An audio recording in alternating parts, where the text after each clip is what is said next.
you ever felt frustrated, overwhelmed, or stuck wasting time in admin instead of growing, leveraging, and scaling your business? Then this podcast is for you. Welcome to Delegate to Elevate, the podcast that's all about handing off what you don't need to do so you can focus on what you do best.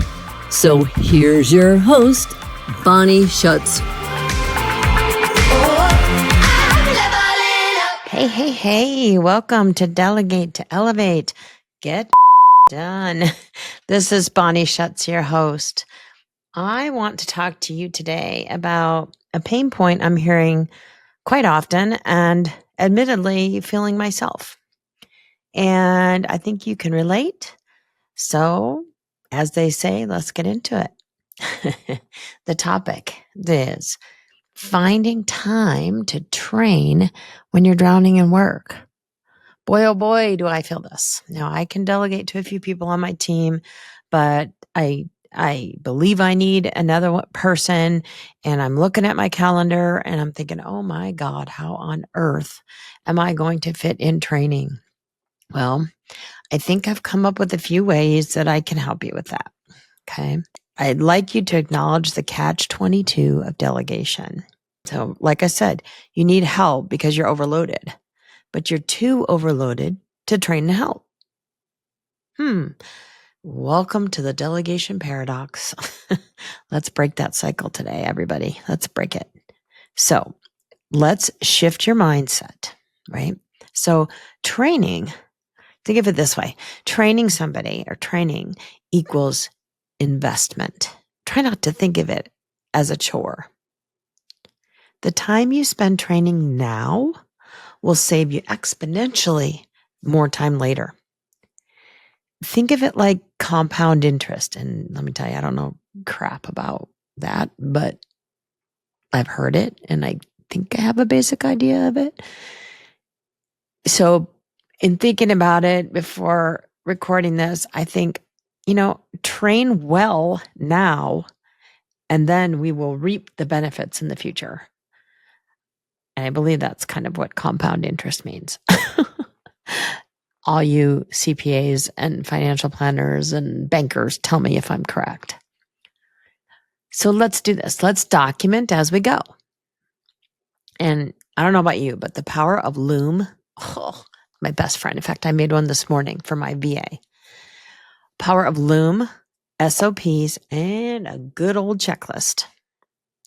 You don't have to carve out a separate quote unquote training time, right? Record yourself doing the tasks. Create simple SOPs. You can always bulk them up later, or use checklists to make future training easier. Boom. Here I am. Boom, boom, boom. So prioritize what actually needs hands-on training. There's always going to be that, and maybe it cannot be accomplished with SOPs and Loom and checklists, but not every task requires deep one-on-one training. No. But some can be learned through self-guided materials, templates, and past examples. Load them up. Load them up with the things that don't require that one-on-one training. So really prioritizing what actually needs the hand-on training and what can be done outside of hands-on training. And I've heard of that 70-30 rule. So let's apply it here. Train 70% of the work and let them fill in the other 30%. That's a cool idea. I've heard that 70-30 rule over and over again in everything I listen to or learn or participate in. And in this instance, it makes complete and utter sense to me. You don't have to teach them everything. Give them the foundation, let them problem solve, but, of course, be available for questions, because everybody loves a delegatee that asks good questions, or asks a lot of questions, honestly, because then they're looking for clarity and you need to give them that clarity. So be open and available for their questions, and just know they're doing it. And if they have a question, They're just making sure there's no gray area. They're getting the black and white of it. I want it this way, not that way. Here's your answer. So I would suggest starting with the low stakes, but high impact tasks. Now I've seen those little charts that look like a crisscross or a cross in the middle with a square around the edges. And I've seen this. So I'm using what I've learned from past masterminds and trainings. And I love that I'm able to do that because there were times I thought I will never use that. But let me tell you, when it comes back to me, like back from the Rolodex that's in my head, it's like, that makes sense, right? So start with the low stakes, high impact tasks. Ease into training by delegating those repeatable, process driven things or work first before moving to complex strategy based tasks.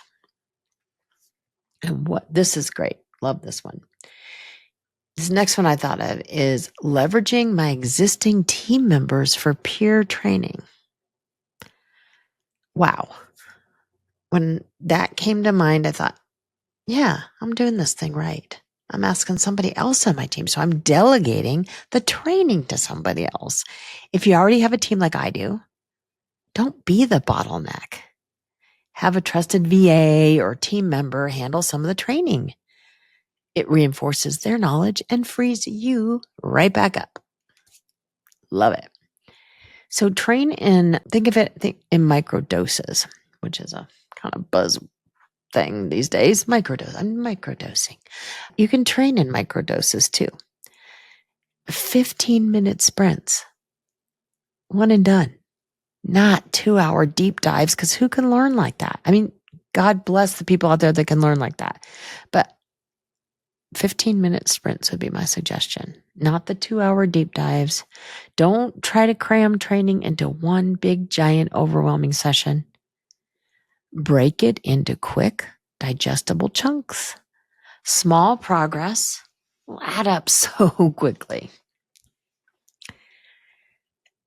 The next thing I'd like to share is something that, I don't know if I've coined it this, but I've called it reverse training.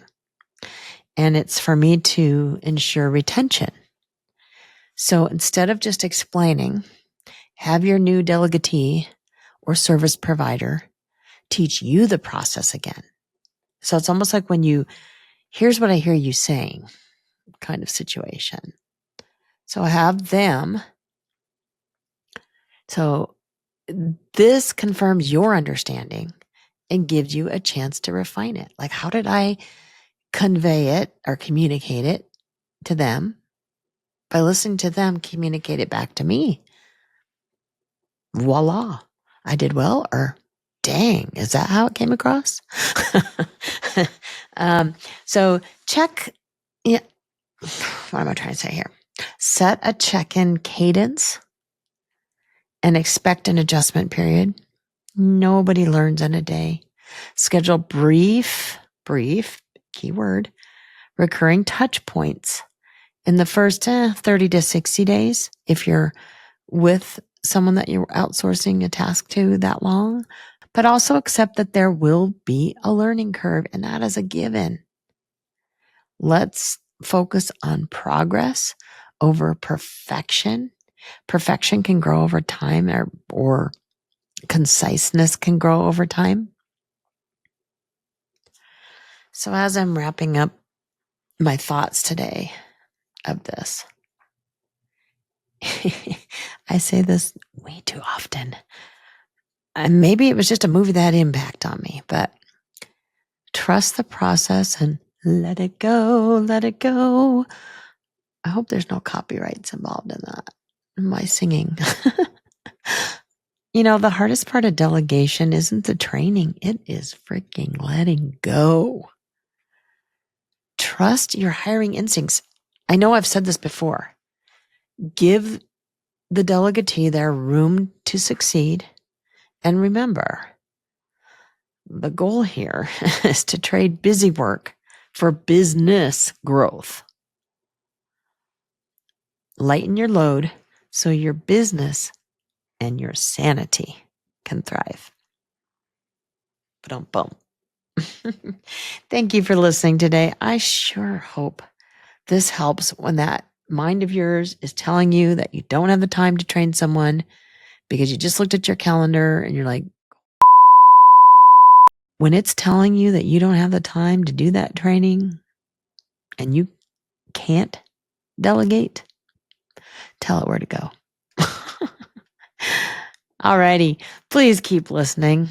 I'm having so much fun. I have more awesome guests lined up, and I intend to share every tip, trick, and best practice I can help you build those delegation muscles with. Be sure to like, subscribe, and review this podcast. I cannot wait to spend the day with a lucky listener soon. Be sure to listen to the outro of this episode to learn more. Until next time, delegate like your business success depends on it, because it does. So that's it for today's episode of Delegate to Elevate. Head on over to Apple Podcasts or wherever you listen and subscribe to the show. One lucky listener every single week that posts a review on Apple Podcasts or iTunes will win a chance in the grand prize drawing to win a $15,000 private VIP day with Bonnie herself. Be sure to head on over to delegatetoelevatepodcast.com. That's with the number 2. And pick up a free copy of Bonnie's gift and join us on the next episode.